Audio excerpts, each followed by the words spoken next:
The information behind this film was immediately intriguing to me. David Chase, creator and executive producer of The Sopranos, producing a film about a trying-to-make-it band in 1960s Jersey, with a great cast, including the iconic Gandolfini. It's hard for me not to enjoy the premise of this movie as well. A band introduced as a band that we've never heard of, setting the audience up to assume a story of failure, then working to get the audience back to a point of rooting for a band and individuals that were destined to fail from the opening credits. It's a nice idea, but in all reality, Not Fade Away leaned really hard on referencing era-based politics and music, pushed by characters that don't seem to develop at all, as we follow them from, high school to their early 20s. We meet Douglas, played by John Magaro, as a forlorn teenager aspiring to be cool and get chicks. He catches his first break when Gene, Jack Houston, asks him to play drums and sing backup in his band. Douglas catches another break when Gene swallows a lit joint and Douglas has to step in and sing lead for one of their sets, turning out that he has a much better voice.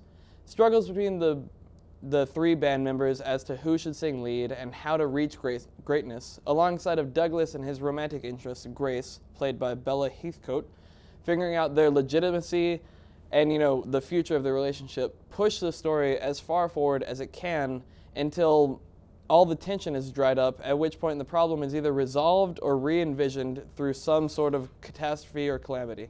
It really felt as if the script could only take left turns. A new twist would happen, but it seemed to consistently bring you back to the same characters as before, dealing with the same conflicts.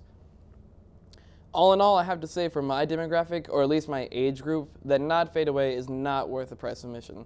It will probably score really well with a nostalgic baby boomer targeted market though.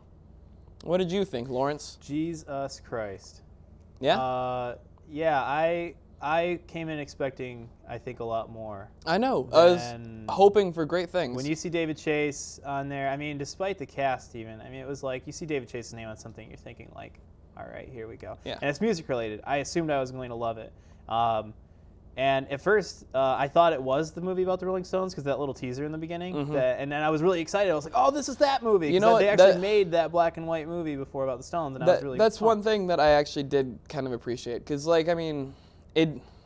David Chase didn't go, or this movie didn't go super in depth into music history, but at least they had Bo Diddley and references to Robert Johnson. There might have been Son House in there somewhere, but at least they reference music that people should know about. I appreciate that. Yeah, they definitely paid their due diligence to stuff. And it's kind of funny because that's, how that kid should be, even if he's kind of like a white poser, playing black rock music or blues music or whatever. But they still mentioned it, and if somebody who hadn't heard those bands before or those artists before, they should absolutely look into that and research that stuff. I had to think to myself maybe this was a super realistic film because my problem with it is that these characters didn't develop at all from high school till their 20s. But maybe in the real world, people who are in a trying to make it band with awful relationships don't develop until they're failing in life. In our comments section below, let us know what characters you really wanted and tried to like but just couldn't. Also, follow everything we do all the time, and if not all the time, at least on Facebook, Twitter, and Tumblr. Thanks for watching The Price of Admission, where admission of guilt is only 1/8 of the law.